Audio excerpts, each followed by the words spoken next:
है कि इसके अंदर ज़्यादा अभी जितने पेशेंट्स आ भी रहे हैं पॉजिटिव वाले, सभी एसिम्टोमेटिक पेशेंट्स हैं। तो अब यहाँ पर जब एसिम्टोमेटिक पेशेंट हो जाते हैं तो वहाँ ज़्यादा थोड़ा ये हो जाता है निश्चित तौर पे कि हम उसके संक्रमण को किस तरह से रोकें, ज़्यादा हमें विजिलेंट होना ज़्यादा ज़रूरी हो जाता है। दूसरा, वैसे मैं बात करूँ टेस्टिंग का जो अभी प्रोटोकॉल चल रहा है, हम रैंडम सैंपलिंग कर रहे हैं ज़्यादातर, जैसे मेट्रो स्टेशन पे, बस स्टॉप पे, मार्केट्स में, इन सब में। पर पेशेंट अभी भी रिलक्टेंट है, अगर सिम्टोमेटिक पेशेंट्स अभी नहीं आते हैं ज़्यादातर टेस्ट कराने के लिए, क्योंकि उनको लगता है कि वैक्सीनेटेड हैं और माइल्ड हल्के से सिम्टम है या सीजन चेंज होता है तो इस तरह के सिम्टम होते ही हैं, तो वो लोग नहीं आते हैं ज़्यादातर। तो जिनको ट्रैवल करना होता है वो लोग टेस्ट कराते हैं, या फिर जिस तरह से जो रैंडम सैंपलिंग होती है वही होती है।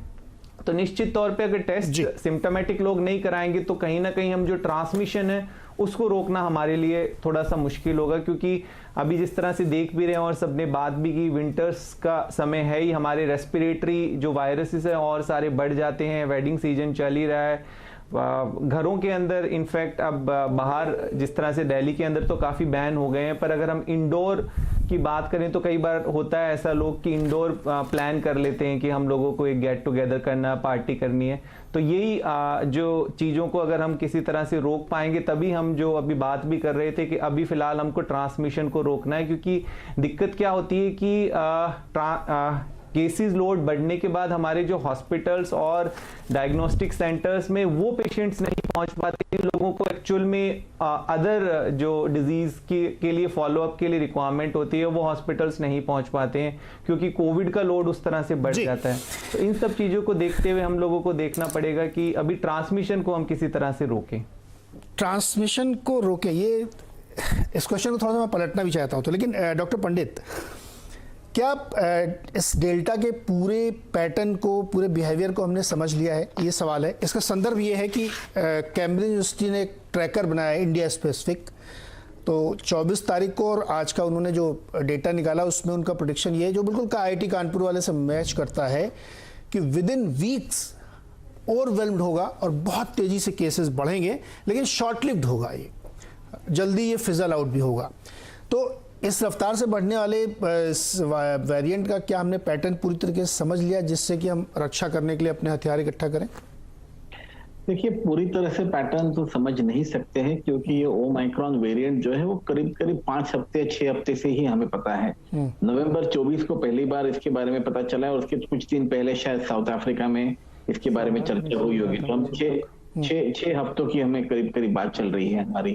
तो इसका जो हम निष्कर्ष निकाल सकते हैं, ये साउथ अफ्रीका, यूके, फ्रांस और अमेरिका, ये 4-5 नेशन जो है जहां पे कि इस वक्त केसेस बहुत जल्दी बढ़े हैं, उनका पैटर्न देख के हम ये अनुमान लगा सकते हैं कि शायद इंडिया में भी उसी तरह से पैटर्न दिखे। तो अभी साउथ अफ्रीका में जो पैटर्न दिख रहा है कि उनका जो गॉटेंग प्रोविंस था, जहां पे कि केसेस सबसे पहले बढ़े थे, वहां पे केसेस बहुत जल्दी कम होना दिखना चालू हो गए हैं। तो आई थिंक हमें भी वही आशा रखनी चाहिए कि यही पैटर्न शायद फ्रांस और यूके और यूएसए में भी दिखेगा हमें, और अगर वहां पे भी यही पैटर्न दिखता है तो इंडिया में शायद हम देख सकते हैं कि अगले 4 या 5 हफ्ते में केसेस बहुत रफ्तार से बढ़ेगी और फिर फरवरी 1 या 2 वीक से जो है केसेस कम होना चालू हो जाएगी। ये हम मॉडल 6 या 8 हफ्ते का मॉडल निकाल सकते हैं ये, पर ये कितनी बढ़ेगी, क्या उसका पीक होगा, ये बताना बहुत मुश्किल है। और ये बताना बहुत मुश्किल इसलिए है क्योंकि हमारा थोड़ा बहुत कॉम्प्लेक्सिटी है कि सीरो पॉजिटिविटी हमारे पास है, वैक्सीन पेनिट्रेशन भी अच्छा है। और इस वक्त मैं यही एक दरख्वास्त करूंगा सब दर्शकों से, आपके जो सुन रहे हैं, कि प्लीज आप अपना मास्किंग और सोशल डिस्टेंसिंग और एयर वेंटिलेशन के ऊपर ध्यान दीजिए और थोड़ा सेल्फ रिस्ट्रेन रखिए, सेल्फ डिसिप्लिन रखिए और पैनिक मत होइए। ये बीमारी शायद अगर ओमाइक्रॉन से ही पूरे केसेस बढ़ रहे हैं, जो जैसा कि इस वक्त लग रहा है, तो ये माइल्ड केसेस होंगी। थोड़े बहुत लोगों को हॉस्पिटल लगेगा, मैं ना नहीं बोल रहा हूँ, इसलिए सिम्टम्स छुपाइए मत। क्योंकि एक और जो पैटर्न दिखने में आ रहा है वो ये है कि काफी लोग होम टेस्ट किट यूज कर रहे हैं और अगर पॉजिटिव आ जाते हैं तो घर पे बैठे रह रहे हैं, वो कोई ट्रीटमेंट सीख नहीं कर रहे, डर से कि हमें शायद आइसोलेट कर दे या हमारे परिवार वालों को भी टेस्ट कर दे। तो ये डर अब 2 साल के बाद नहीं रहना चाहिए, क्योंकि ये 2 साल के बाद पूरा एक पैटर्न हमें पता है कि कोई भी जो एक्शन लेती है, लोकल म्युनिसिपल कॉर्पोरेशन हो या बीएमसी हो या दिल्ली म्युनिसिपल कॉर्पोरेशन हो, वो इसीलिए लेती है कि आजू बाजू के लोग और आपके परिवार के लोग सुरक्षित रहे। तो हमें जो है पूरा इस तरह इस वक्त जो है गवर्नमेंट और उसके हर एजेंसी के साथ कोऑपरेट करना जरूरी है। जी डॉक्टर कंवर, क्या ये जो बात आपने रखी थी उसको मैं थोड़ा और एक्सप्लेन करना चाहता हूँ, या आपसे चाहता हूँ कि इस बात को थोड़ा और हम लोग समझें। चॉइस दो है हमारे पास, एक तो ये एकदम बंद करके बैठ जाएं, घर से ना निकलें, जो कि कुछ राज्यों में नाइट में किया गया, दिल्ली ने थोड़ा और बढ़ा के कर दिया है। दूसरा जो बार बार आप लोग कह रहे हैं कि माइल्ड है, वैक्सीन जिसके डबल लगी उसके एक और बूस्टर लग जाए, और ये itself Omicron is a vaccine, तो क्या इस पे हम जाएं? क्योंकि मैं अब कुछ नंबर आपके सामने रखता हूँ, आप लोगों के दर्शकों के सामने। पूरी दुनिया में इस समय क्लोज टू 4.5 बिलियन वैक्सीन लग चुकी हैं सिंगल डोज, और 3.5 बिलियन डबल डोज लोग हैं। अब सवाल ये उठता है कि इतना वैक्सीनेशन हो रहा है, तो हमें ये मान के चले भारत में भी आदत डालने की हर 6 महीने में एक वैक्सीन लगेगी, फिर ओमाइक्रॉन और जो भी आते रहें जाते रहें, तो हम उसके साथ रहना सीख लें, रादर कि हम बार बार ये डिमांड करें कि लॉकडाउन लगाओ, कर्फ्यू लगाओ, घर से मत निकलो। दोनों में से कौन सा बेटर तरीका है sir? I told you before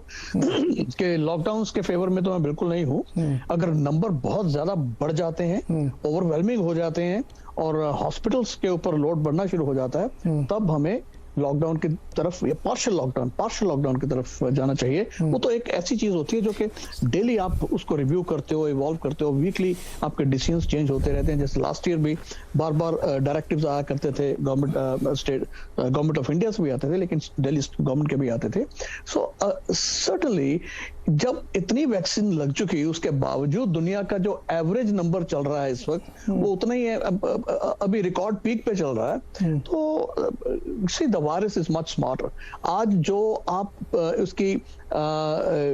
जो स्पाइक प्रोटीन पे मॉडिफाई करके वैक्सीन कंपनीज को आप कर रहे हो, सजेस्ट कर रहे हो कि अपनी वैक्सीन को ट्वीक करो ताकि वो ओमिक्रॉन या जो भी कोई नए स्ट्रेन्स कोई और भी दिखने शुरू हो गए हैं वेरिएंट्स, तो उनको कवर कर सकें। वो आज बनाने बैठेंगे तो मार्च तक जाके, मार्च एंड अप्रैल में जाके वो तैयार कर पाएंगे। मार्च अप्रैल में तैयार कर पाएंगे, 1 साल बाद जाके दुनिया को लग पाएगी, सारी कवरेज हो पाएगी। 1 साल में भी शायद नहीं हो पाएगी, तब तक नए वेरिएंट्स